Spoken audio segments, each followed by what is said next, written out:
Hello, my friends, and welcome to the program. In our continuing series on leadership, we focus today on what we can each do personally to be better leaders.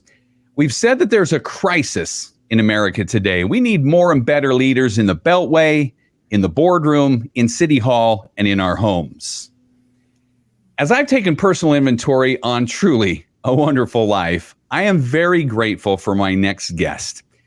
You see, when I was in my early 20s, I teamed up with him and delivered his powerful content to organizations throughout the country. And we worked together for several years. I learned so much by facilitating the psychology of achievement, the new psychology of selling, how to master your time, the Effective Manager series. I learned so much. But I have to say that the greatest lessons I ever learned were sitting one-on-one with him in his office or sharing time with he and his family in their home. My guest really doesn't need any introduction. He is the most prolific author and speaker in modern times. He is the most listened to audio author on personal and business success in the world. He's been married to Barbara for 41 years. They are the parents of 4 children and 7 grandchildren. And he joins us today from his home in Solana Beach. Welcome to the program, Brian Tracy. Thank you so much, Coz. I'm so happy to see you. It's been a long time, but I remember something about you, and I never forgot it, is we were doing seminars all over the country, and I would come and I would speak to groups of business people who were potential clients. And almost always they'd say there's going to be 100 people there. And when you got there, only 50 would show up. And I remember we had 42 people at a business seminar in Salt Lake City. And I said, well, how many people do you think will show up? And he said, well, 42.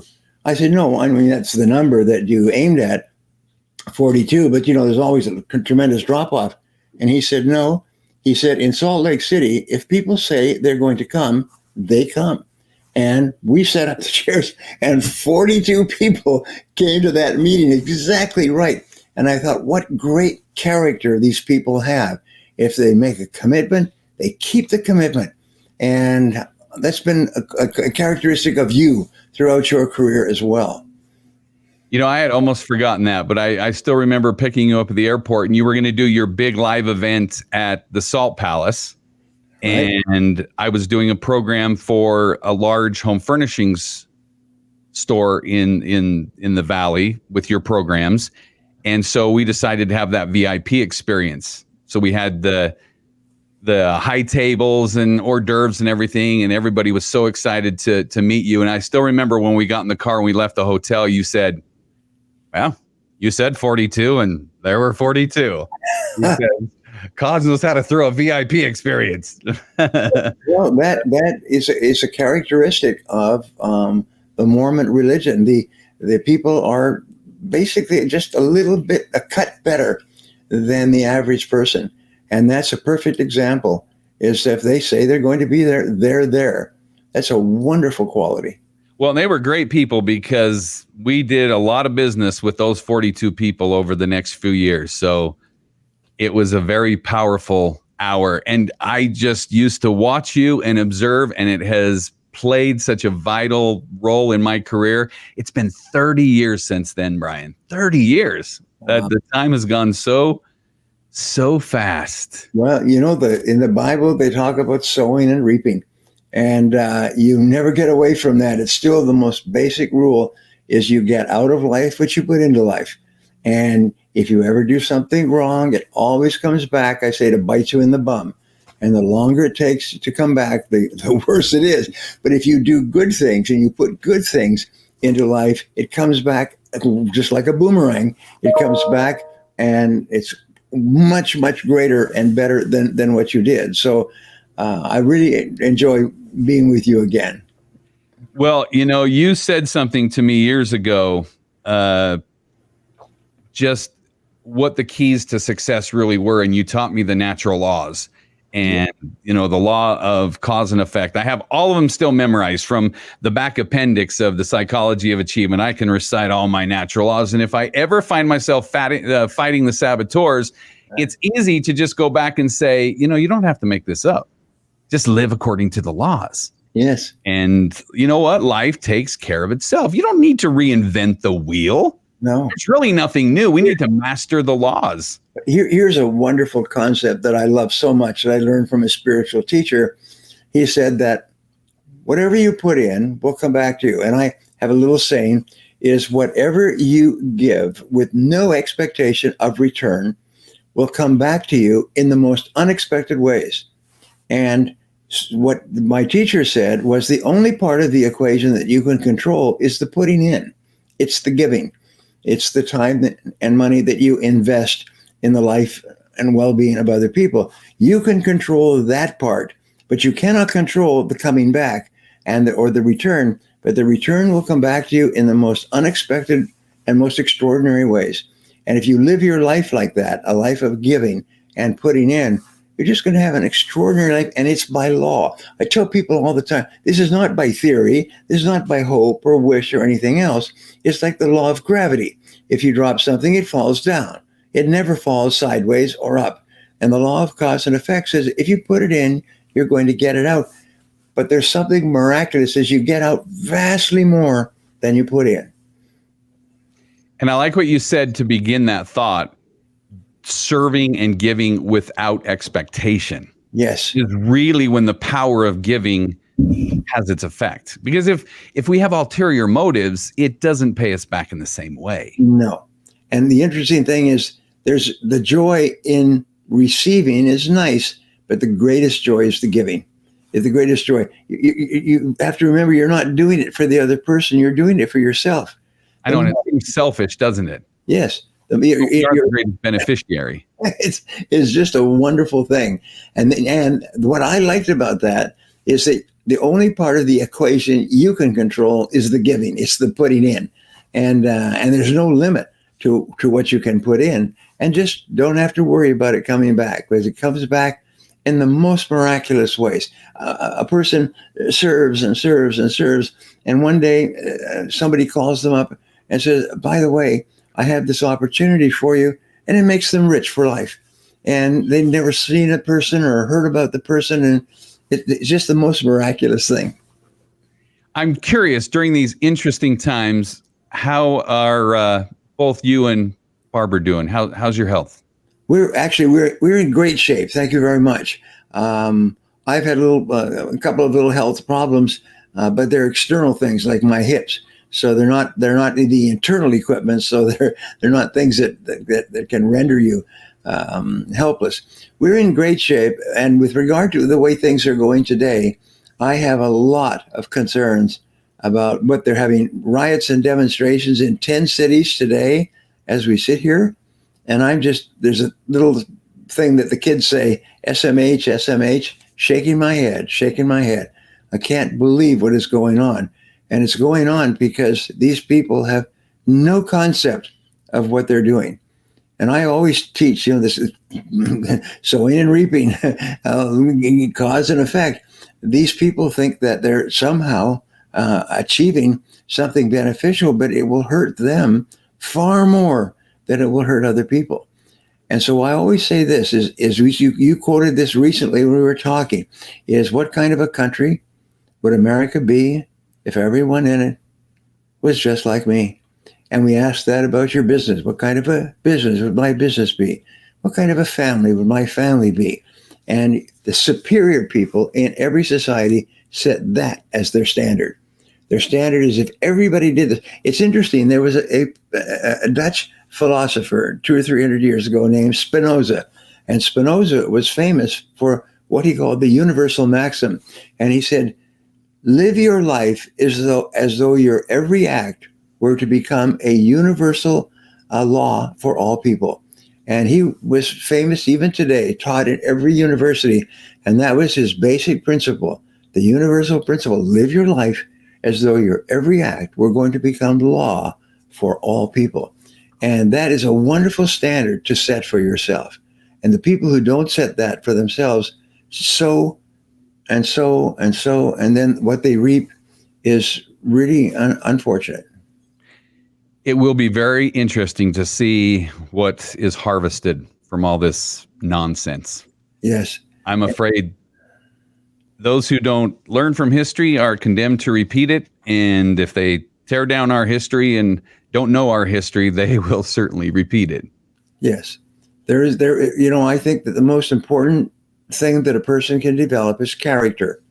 And character is the quality of the person. It's their integrity. It's their persistence. It's their discipline. It's what they do when nobody is looking. This is the character of a person. You can tell the character of a person by what they do when no one is looking, by what they do when they have great temptations and they refuse to compromise their principles and values. That's the most important quality of leadership. Well, and you outline that so well in your book, No Excuses. Yes. And we were comparing notes in the pre-show before we came on the air, and Brian reminded me he's now up to 86 books. 86 books. Yes. That is just amazing. And I remember back in the late 80s when we started working together, you had read thousands of books then. You must continue to still be such a voracious reader. Yes, and I just realized I've now written 87.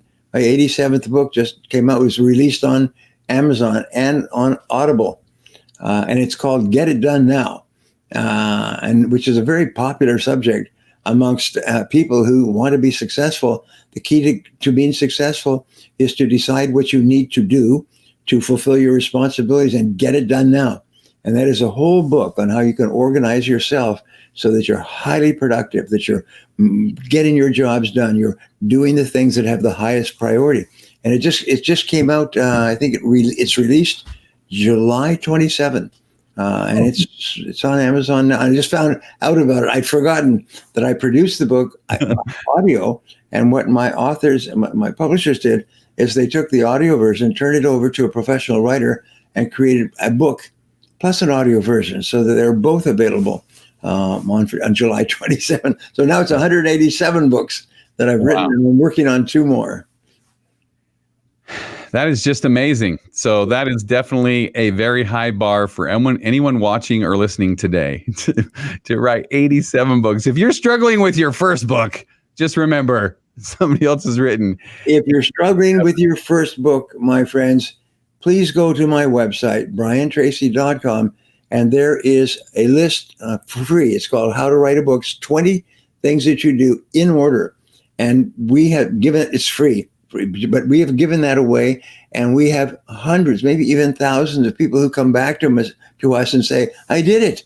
I thought about writing a book for years and I struggled. And then I download those 20 points and here's my book. I published my book. And then they say, would you write a testimonial for me? And I make an agreement is that if you take my advice and write a book, I'll always write a testimonial for you. And so I get all over the world, there are people who are authors because all they needed was a recipe. And we ask people if 85% of adults in America believe that they have a book in them and they want to write the book. And it's a book about maybe their experiences or what they've learned or something. And they think about it for years and they talk about it and they are envious of other people who write. And so the number one reason they gave us was, I don't know how to get started. And so I said, well, here's how I do it. And it works all the time. We're talking 86 books here. And step 1, like this. Step 2, like a recipe, just follow the recipe and the book comes out the other end. It's a wonderful formula. Yeah. Wonderful formula. I know it's helped many, many people. I do want to share one experience that I had, and it just played such an important part of my life. Before we started talking on the air here, told Brian that when Lisa and I got married, we went to San Diego on our honeymoon, and on the way back to Utah, we decided that we were going to be the very best parents that we could be. And so we listened to How to Raise Happy, Healthy, Self-Confident Children, the audio cassette series during that trip on our honeymoon of all places. So my wife learned very quickly who Brian Tracy was and the influence he had on my life. But one of my favorite memories that put that really into practice because I was observing is you hosted a dinner one night for a few of us that were your productivity and profit improvement associates. And there were people like we were just talking about, Cliff Hurst from Maine.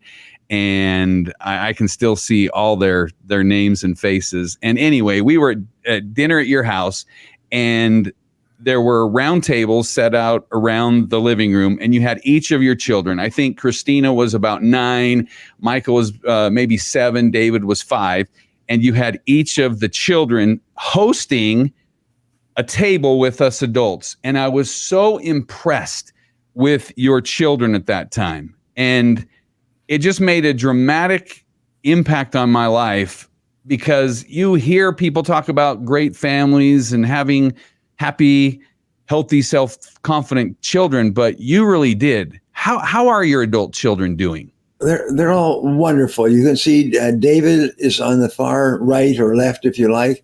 And then next to David is Christina. And then you go a little bit further and you see their, what do you call it? We call them their ummers. And ummers is when you are introducing someone who's going out with your adult child. You say, this is his, so whatever it is. And over on the far left, you have David and Tasha, and then behind you have Damon. And this is a great photograph. Where did you get this? Anyway, it was something I wanted to say. We have good researchers, Brian. You always told me that it was research. If you're going to do stuff, you always used to say, according to our research. And I used to say, where's our research come from? And he said, well, our research. You do the research. That's us. That's we. So we have research. Here's a bit of wisdom with regard to raising happy, healthy, self-confident children. We resolved that we would treat our children like adults. From the time they could crawl, we spoke to them and talked to them as adults. We never used baby talk, so they've never heard it. I remember that. They grew up seeing themselves, even at the age of 5 or 6, as adults, not children. And so when you came to our house and we had you all for dinner, you'll notice that our children were very natural. They talk to you, they converse just exactly as if they were adults, even though they're only 7 and 9 years old. And they grow up and they talk to us the same way. They're just straightforward and they're honest. And we've always told them this. I'm just getting off track, but I'm getting on track.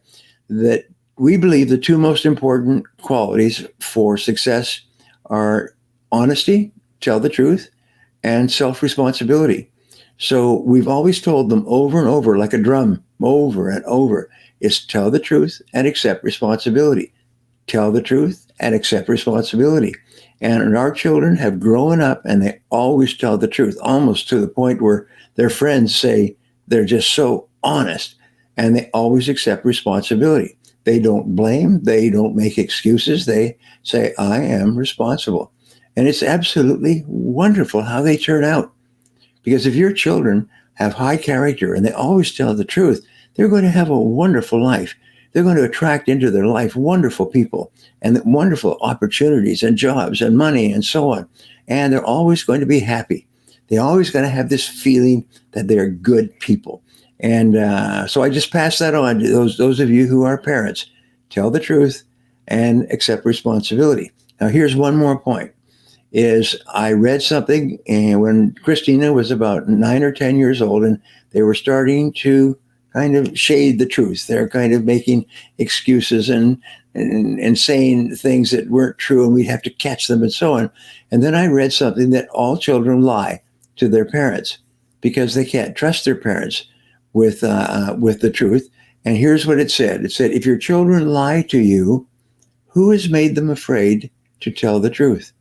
And that hit me like a whack in the face. Who has made them afraid to tell the truth?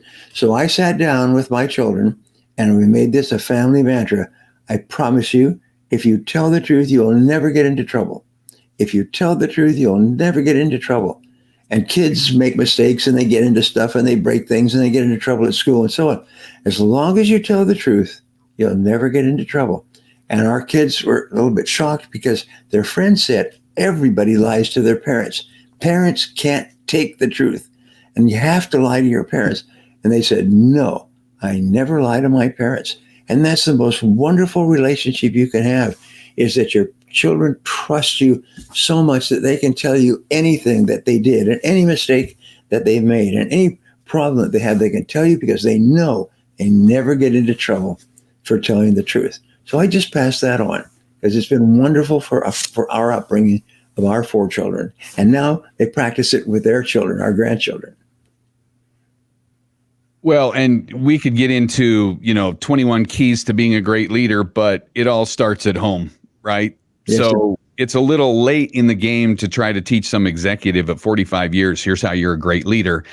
It starts with exactly what you're talking about. Tell the truth and self-responsibility. So this is totally appropriate for our discussion today as we are on that quest to develop more and better leaders. Just start right there. Well, I've run 22 companies. I built millions and millions of dollars worth of business. At one time, I was running $265 million development business. And so I've had lots of staff, and I always teach my staff the same 2 rules. And I say, look, if you make a mistake, whatever mistakes they make, that always involves money of some kind. They did something that costs money. Other than that, the mistakes are not important. I said, sometimes they do a mishire. They hire the wrong person, and they realize afterwards this person is not appropriate. But I tell my staff, I lecture to them, look, always tell me the truth and accept responsibility. So they come in, and I was big tears in my eyes. They would come into my office and they say, Brian, I've got to talk to you about something. I made a mistake, but I'm responsible, and I'll find a way to solve it. And there's no blame, and there's no punishment. There's no nothing. They say, great, what happened? And what can we do to resolve it? And I've trained my staff year after year in this. They know that if they come to me, they can always tell the truth as long as they say, I am responsible. And here's what happened. And so this is great leadership, because that means everybody is spontaneous. Their energy is released. They can focus all of their time on doing the job, and they don't have to worry if they make a mistake. So they're focused on getting results. It's a wonderful thing when you take away that fear that the boss will get mad at them or fire them. There's a couple of management consultants many years ago did a little study, and the study was about called A Great Place to Work. A Great Place to Work. And they did surveys, and they asked thousands of people, what makes a great place to work? And they picked 100 companies that the staff rated as being a great place to work. Number 1 is no fear. And comes out in every single study. Number 1, people felt that they could make a mistake without being criticized. They could make a mistake without being fired. Is that they felt confident in the job. And so they wrote this study, A Great Place to Work, and here are the characteristics. And it was so popular. They wrote a book. It was so popular, they asked them if they would write another book and another book. And today there's websites in every country, in every language, called greatplacetowork.com.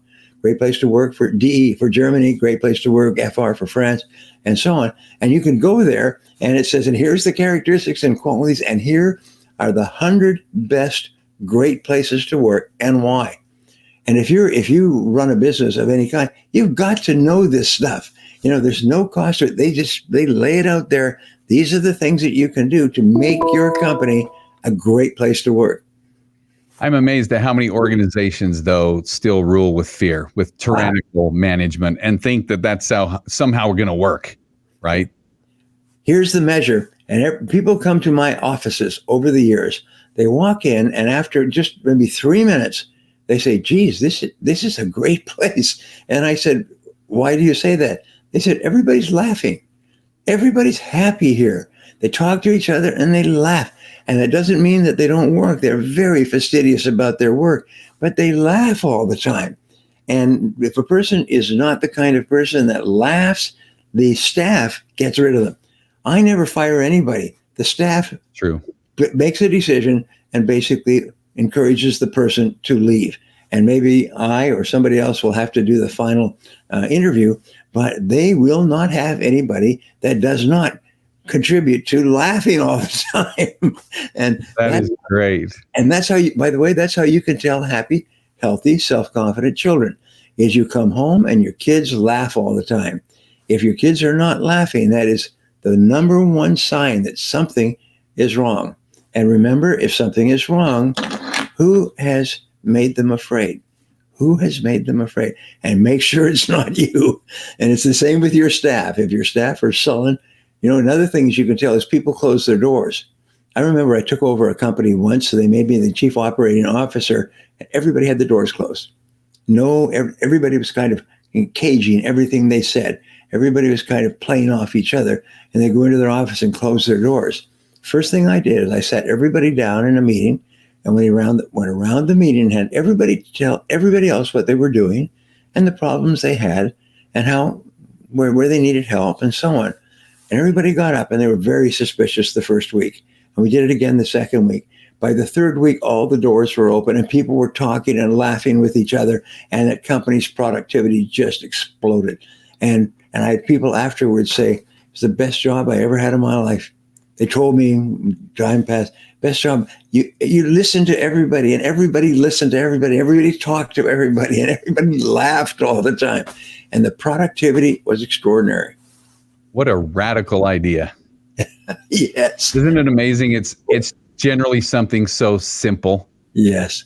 But work should be fun. The great truths are simple. Today, I look at all of the things that are going on in the streets, and I've written a sort of a series of instructions. One is get a job. The other is don't break things. Number 3 is tell the truth. Number 4 is be honest. Number 5, accept responsibility. Just little things like that, which make the total difference between success and failure in life. And it's simple, but obviously not easy, or more people would do it. Very, very good, Coz. The great truths are simple, but not easy. Einstein had a wonderful line. He said, everything should be done, it should be as simple as possible, but no simpler. Amen. You used to tell me, if you can't write your idea on the back of a business card, it's not simple enough.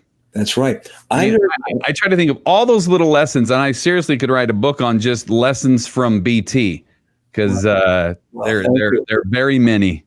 I had a gentleman working for me, a brilliant man. I mean, the guy was a genius, but they call it in French a génie manqué, but he was missing something. They say one log short of a load or something like that. But he was brilliant in the way that he analyzed people. And he said that you should be able to summarize your business in 12 to 15 words or less. 12 to 15 words. And that's the one thing I remember from him. His name was Tom.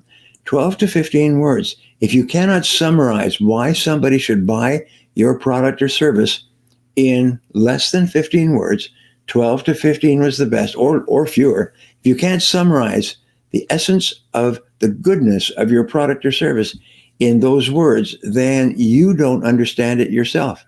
Einstein had another one-liner, which I teach to everybody.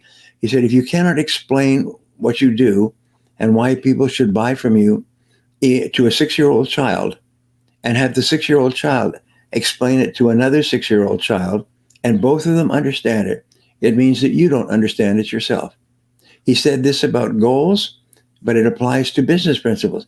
If you can't tell a 6-year-old child, your goals, and have the child understand your goals, then it means that you don't understand it yourself. And that's a great, it gives you a good shake.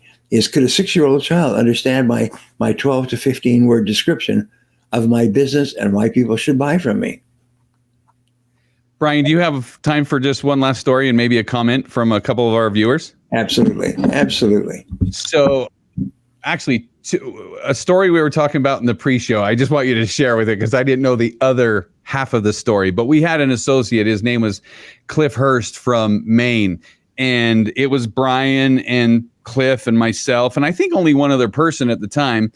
And Brian went through a series of things that were kind of his, again, recipe. You are the king of recipes. And it was your recipe for how to position yourself as a consultant. And I remember one of the first things you said was, no facial hair. Well, this is my COVID look. So when we get out of lockdown, I'll shave, I promise. But Cliff, he had a full beard. And I remember you didn't like look at him and point it out. You just said, you know, if you're going to be in politics or professional sales, no facial hair. And so we broke for lunch. And after lunch, we all went and ate. But Cliff went back to the hotel and got clean shaven. And he came back and he was sitting there. And of course, his face was red and all kind of nicked up because he hadn't shaven in years. And you looked at him and just the look he had and you had. And he said, I had to explain to my wife what I'm doing because she and I have been together for 20 years. I've never been clean shaven. Tell us the other half of that story and the impact you have on people. Well, I will. And I studied Dress for Success. When I was a young man, I was selling door to door and I was selling mutual funds. And I dressed the best I could.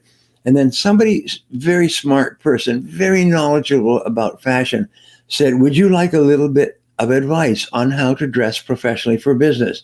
And I said, absolutely. I mean, I would do anything. I'm very open. Sure. And so he took me to his tailor. And he had a tailor that made basically what they call bespoke clothes. And his tailor made me a beautiful navy blue suit. And meanwhile, I'd read about having a white shirt, dark tie, and well-polished shoes, Bali shoes. So I transformed my look and I went out and I started calling. And the difference that the customers treated me was unbelievable. Before they would say, yes, thank you for coming in. Let me think about it. Send me some information. When I went in there, well-dressed, they said, please come in. Would you like a cup of coffee? How can I help you? And my sales went up and up and up and up. So I became a fanatic on Dress for Success. And one of the things I discovered, based on lots and lots and lots of research, is that if you wear a mustache, you are seen by other people as indecisive. You couldn't make a decision between a little hair and a beard. If you wear a beard, it is the highwayman or the stagecoach robber look. It's like you're wearing a mask. You're hiding something and you can't be trusted. And this is a subliminal impact. If you ask people, why is it that you don't really trust people with beards? They don't know what it is. It's because in our upbringing, watching the Westerns on television, they always wear a mask. So I found that in sales, if a person wears a beard, they're just simply not trusted. And it's not that you can't overcome it, but why should you work so hard? And here's Cliff. He had been working hard with this client and he visited the client several times with a full beard. And the client always had a reason to put him off. And so he went back from our meeting, clean shaven, and he went in to see the client, and the client went, geez. And they continued the sales conversation, and the client wrote him a check for $30,000 at that meeting. He said it was extraordinary. The very first time he called on somebody without a beard, he made more money than he'd made in 6 months. And so that transformed his life. And I'm not telling you wear facial hair or not, but the fact is, the rule is make it easy for people to buy.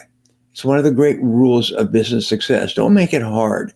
Don't make it difficult by creating challenges. Make it easy for them to like you and trust you and buy and use your product.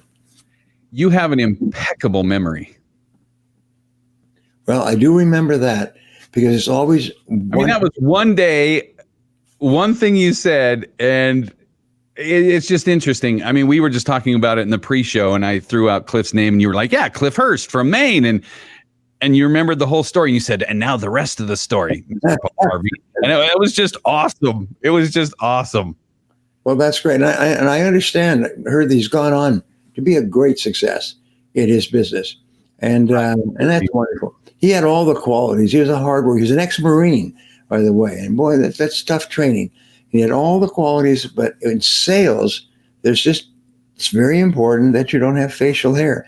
And you mentioned the other point is I used to work in political advising. And the very first thing you would tell a politician is cut off the facial hair. Nobody gets elected with facial hair. And it's quite astonishing. True. And now they're all growing it out. So what would you say though to your great governor Gavin Newsom? Now everybody has to wear a mask though. I mean, this is going to be a new day. We're all going to wear masks. So that's just going to be interesting as far as trust and credibility and likability if we're all wearing masks. Well, I'm very big on trusting people. And so if you give people the correct information and you say, here's the information, here's the pros and cons of wearing a mask and distancing and things like that, and you let them run their lives based on that, if you trust people, they will do the right thing. Always, what is that in that great movie, Denzel Washington, where he says, do the right thing. He's talking to the criminals. He says, do the right thing. Do the right thing. And if you just give people the right information and say, do the right thing and trust them to take care of their children, their customers, themselves, and so on. But I don't like the idea of creating edicts where you insist that people do this. Imagine they were giving $1,000 fines for people who walked on the wet sand rather than on the dry sand rather than the wet sand up and down the California beaches. They had police out there to give $1,000 tickets for people who just walked off the wet sand onto the dry sand because they believed that the dry sand was more dangerous for the virus than no consequences for tearing down Christopher Columbus and burning out a police car. That's for sure. That's cool. One last lesson, Coach. Can we talk about one last little thing? Sure.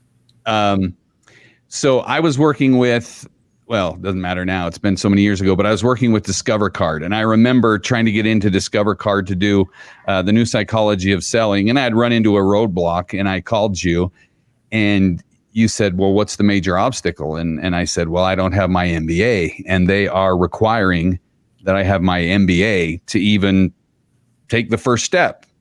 And I remember you told me the story of the Duke and the Duchess who were having the dinner party. Do you remember this? Do you remember that story you used to tell about the Duke and the Duchess? They were having the dinner party. I need more reminding. Give me a little bit more. Yeah, and the Duchess came to the Duke the day of the dinner party and said, Duke, we got a big problem. We only have matching place settings for 50, but we have 100 people coming. And I remember what you said. You said, he looked at her and just said, set the table with what we have, because those that care don't matter. And those who matter don't care. And that's had a profound impact on my life, that those who matter really don't care about all the hooey. And the people who do care, they really don't matter. Yes, that's absolutely right. It's a great story. Great story. And you're right. The ones who make a fuss about it are really don't matter to you. That's really good, Coz. I'm glad you reminded me that story. That's one of those little coaching calls with you that maybe lasted 5 minutes, but has lasted 30 years. Let's just wrap up real quick. We're in the home stretch. My time is out with Brian, but we have just been bombarded with great comments. Rebecca Lampersky up in Pennsylvania, so exciting. Mary Fork is watching with her team in Michigan, her entire sales team. Ken Bolander, he was probably one of the very first people that we did the new psychology of selling with in 1989, Brian. Wow. And he's watching today. That's amazing. Just the comments are just coming in. I'm just going to go quick because we're out of time. But you are loved, Brian, and we are just so grateful for a legacy of goodness, of truth, of authenticity. I just want you to know, my friend, I love you. I'm so grateful for you. I love you too, Coz. Thank you. And let me leave our friends with the two best pieces of advice that I can give them. Is every morning get up and say, I like myself and I can do it. You can do anything that you put your mind to. The greatest gift that you can give your children is to tell them you can do it. You can do it. You can do anything you put your mind to. That belief and confidence that you can do anything that you want to do makes your whole life a wonderful experience. And it's the most wonderful thing that you can give to other people is to tell them you can do it. I like myself and I can do it. You can do it. So thank you very much for listening to us knock about with our old ideas and memories. Well, thanks for the walk down memory lane. And again, just thank you for your time. And thank you, everyone from around the world who are tuning in today. And as you know, this becomes an on-demand program on Coz.tv. That's www.coz.tv, as well as it will be released next week as the podcast for the Coz Green audio experience. Brian, thank you again so much. Thank you, Coz. Wonderful to see you. Good to see you.